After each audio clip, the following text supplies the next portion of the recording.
మిమ్మల్ని ఎవరైనా అవమానిస్తే మీరు వెంటనే సమాధానం చెబుతారా? లేదా మౌనంగా ఉంటారా? చాలామంది మౌనంగా ఉండేవారిని బలహీనులనుకుంటారు. కానీ నిజానికి మౌనంగా ఉండడానికి చాలా పెద్ద ఎత్తున ధైర్యం కావాలి. ఈరోజు మనం చెప్పుకోబోయే కథ ప్రతి ఒక్కరి జీవితానికి సంబంధించినది. అయితే ఆలస్యం చేయకుండా కథలోకి వెళ్దాం. ఒక అందమైన గ్రామంలో రాము అనే యువకుడు ఉండేవాడు. అతను చాలా తెలివైనవాడు, కష్టపడేవాడు, అందరికీ సహాయం చేసే మనసున్నవాడు. కానీ అతనికి ఒక లోపం ఉండేది.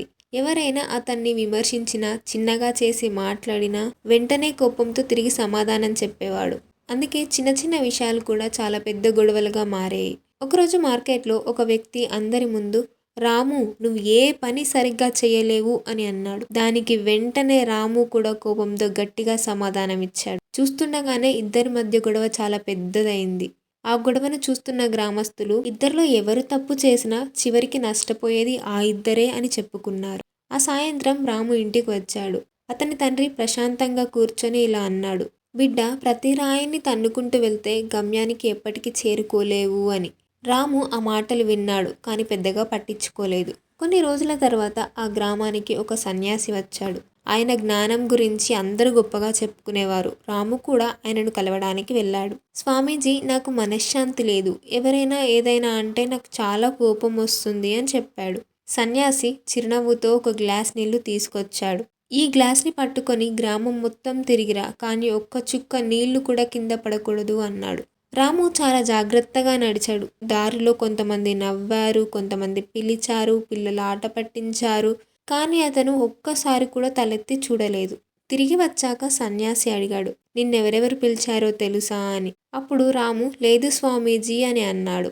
మళ్ళీ స్వామీజీ ఎందుకు అని అడిగాడు. దానికి సమాధానంగా రాము, నా దృష్టి మొత్తం గ్లాస్లోని నీళ్ల మీదే ఉంది అన్నాడు. సన్యాసి చిరునవ్వుతో ఇలా అన్నాడు, జీవితంలో కూడా అలాగే.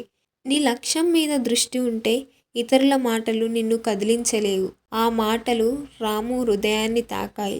ఆ రోజు నుంచి అతను మారిపోయాడు. ఎవరైనా విమర్శించినా అతను నవ్వి తన పని తనే చేసుకునేవాడు. మొదట్లో కొందరు మాట్లాడే ధైర్యం లేదు అని ఎగతాళి చేసేవారు, రెచ్చగొట్టేవారు. కానీ అతను ఒక్క మాట కూడా మాట్లాడలేదు. రోజులు గడిచాయి. రాము తన పనిలో మరింత శ్రద్ధ పెట్టాడు. అతని పంట ఊరిలోనే గొప్పగా వచ్చింది. ప్రభుత్వ అధికారులు కూడా అతని పొలాన్ని చూసి ప్రశంసించారు.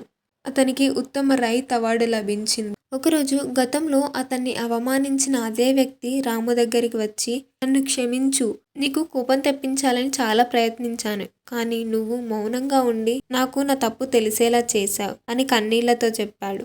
రాము చిరునవ్వుతో అన్నాడు, మౌనం అంటే ఓడిపోవడం కాదు, మన కోపాన్ని మనమే గెలవడం. ఆ రోజు నుంచి గ్రామంలో ఒక మాట అందరూ చెప్పుకునేవారు, ప్రతి యుద్ధంలో గెలవాల్సిన అవసరం లేదు, ప్రశాంతంగా ఉండడం నేర్చుకున్నవాడే జీవితంలో నిజంగా గెలుస్తాడు అని. ఎవరైనా మిమ్మల్ని అవమానిస్తే వెంటనే సమాధానం చెప్పాల్సిన అవసరం లేదు. కానీ ఒకటి గుర్తుంచుకోండి, ప్రతి మాటకు సమాధానం చెప్పాల్సిన అవసరం లేదు.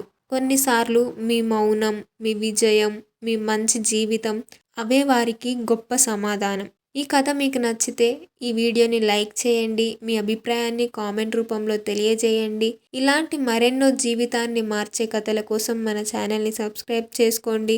మరో మంచి కథతో